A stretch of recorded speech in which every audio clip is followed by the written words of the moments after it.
Locus of control. Imagine for a moment that you're holding two invisible threads in your hands. One thread connects you to everything you can truly influence, your thoughts, your responses, your next breath.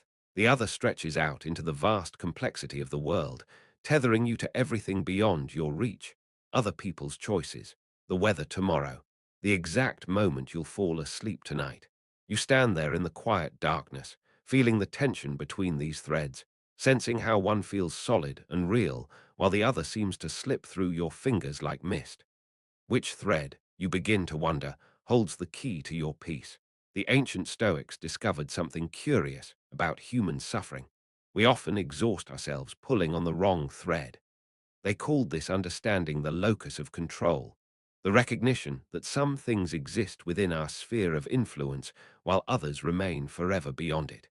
What makes this concept so paradoxical is how it simultaneously empowers and humbles us, suggesting that true control comes only through accepting what we cannot control. On one hand, this philosophy seems to offer the ultimate empowerment. You have complete authority over your thoughts, your interpretations, your responses to whatever life presents. Your mind becomes a sovereign territory where you make the rules, where no external force can dictate your inner experience without your permission. But on the other hand, this same wisdom demands a profound surrender. It asks you to release your grip on outcomes, on other people's behavior, on the countless variables that dance beyond your reach. The very act of claiming your true power requires letting go of the illusion of power you thought you had. Consider how this plays out in your daily experience. You wake up and immediately begin reaching for things outside your control. Will it rain? Will traffic be light? Will that important email arrive? Will others appreciate your efforts today? Your mind spends enormous energy trying to manage an unmanageable universe.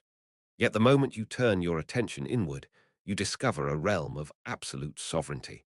You can choose curiosity over judgment, patience over frustration, compassion over criticism. This inner domain responds instantly to your will, yet we so often ignore it in favor of trying to control the uncontrollable. The paradox deepens when you realize that the less you try to control externally, the more influence you actually have. When you stop trying to force specific outcomes, you become more adaptable, more creative, more responsive to opportunities as they arise. Your energy flows into response rather than resistance. People sense your lack of desperation and find themselves more naturally drawn to your ideas. The very act of releasing control creates space for a different kind of influence to emerge, one based on attraction rather than force. But perhaps the strangest aspect of this paradox is how it transforms your relationship with failure and success.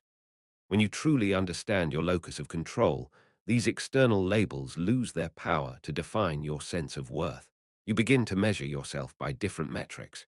Did you respond with integrity? Did you learn something new? Did you treat yourself and others with kindness? Success becomes about showing up fully to whatever moment presents itself, regardless of whether the world applauds or ignores your efforts. This shift in perspective reveals something profound about the nature of freedom itself.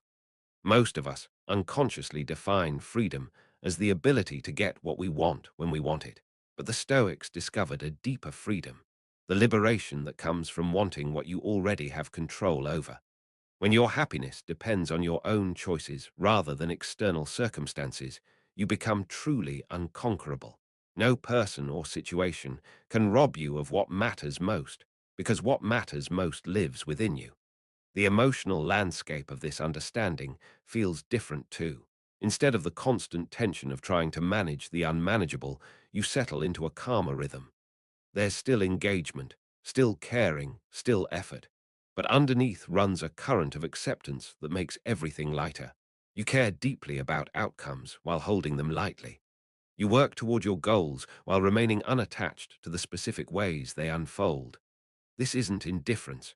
It's a more sustainable form of caring, one that doesn't depend on the world conforming to your expectations. Think about a moment when you felt most at peace. Likely, it wasn't when everything was going according to plan. It was when you stopped fighting what was happening and found your center within whatever circumstances surrounded you. That's the locus of control in action. not passive resignation, but active acceptance paired with intentional response. You stop wasting energy on what you cannot change and pour that same energy into what you can influence: your attention, your attitude, your next choice. As you lie here now, you can feel this principle settling into your awareness like a gentle tide. There's relief in finally setting down the impossible burden of controlling everything beyond your reach. Your shoulders soften as you release the tension of trying to manage tomorrow's weather, other people's moods, the speed of your progress toward distant goals. What remains is simpler but infinitely more workable. This breath, this moment, this opportunity to choose peace over anxiety, presence over projection. The beautiful irony emerges as sleep approaches. The harder you try to force sleep to arrive, the more elusive it becomes. But when you shift your focus to what you can control, relaxing your muscles, slowing your breath, releasing the day's concerns, sleep often arrives naturally. You cannot control the exact moment consciousness fades, but you can create the conditions that invite rest. Even here, in this most basic human experience, the wisdom of the locus of control reveals itself. Tonight, as thoughts drift through your mind like clouds across a quiet sky, you don't need to control their arrival or departure. You can simply notice them, acknowledge them, and gently return your attention to what remains always within your influence: the choice to be kind to yourself, to breathe deeply, to let this moment be exactly as it is. It's not about solving the paradox of control. It's about resting in the peace that comes from finally understanding which thread to hold.